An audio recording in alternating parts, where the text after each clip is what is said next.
How's it going, everyone? Welcome back to another Marvel Snap video. We have a new bundle coming to Marvel Snap tonight. We've seen it before, but I don't think I did a video on it the first time around. So it's the mystery bundle. For $5, you can expect 700 credits and one mystery variant. A lot of people asked me the last time around whether this one was worth buying, and I wanted to break it down for you guys and give you my thoughts on it, whether you should buy it or not. But first, I wanted to mention the new system that's implemented into the Spotlight caches. If you're not aware, every 4 Spotlight caches, you're going to unlock a random Series 4 or Series 5 card, which if you already own that card, can turn into a variant. The new system, if you already own the card, it will not turn into a variant, it will turn into 1,000 tokens. So naturally, all the calculations have changed for these bundles, just slightly, not any big changes, but they have changed, and you'll be getting more tokens the more complete you are. Now, with reevaluating the bundles, because I had to for the new system, I also decided to factor in more things like the tokens you're getting from the regular caches, implement that in. I decided not to factor in reinvesting credits that you get from those caches. So it's 24,000 credits to open 4 Spotlight caches. In those caches, you get 2,100 credits back, and that's guaranteed.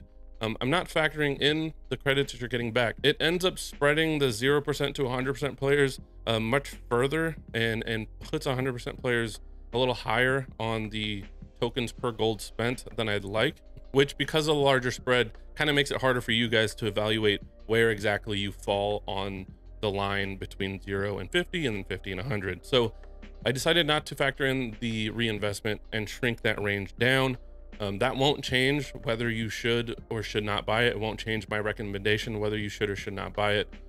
But it does kind of shrink that range down. So just so you guys are aware. Either way, here are the numbers. If you haven't seen my videos before, I'm going to give you 3 numbers. There's going to be a 0%, a 50%, and a 100%.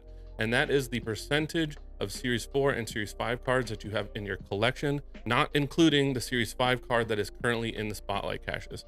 If you have credits and you're 100% complete, you should only be spending those credits on Spotlight caches when there's a new Series 5 card in the caches. I'll try to speed this up. Here are the numbers. For 0%, you have 100.9 tokens per dollar spent.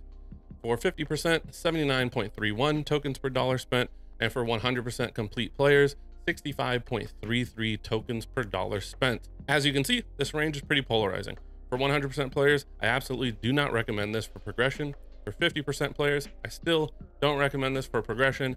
And if you are absolutely, truly 0%, then this crosses into I do recommend it, that line being 100 tokens per dollar spent. However, you're most likely not going to be 0% Series 4, Series 5, and even just owning 2 or 3 Series 4 or 5 cards can push this below my recommendation point. On top of that, if you really are 0% complete, there are other bundles that you can just spend your money on. So my recommendation, whether you should buy this, I don't think anybody should really buy this in terms of progression, but if you like rolling on variants and stuff, it's $5. If you want to do that, go ahead. Not going to be mad at you. I'm probably going to skip it. I do one of these breakdowns for every major bundle coming to Marvel Snap. So if you're not subscribed, consider subscribing. And as usual, if you love all things Marvel Snap, make sure you like and subscribe, hit the bell. I'll see you in the next one.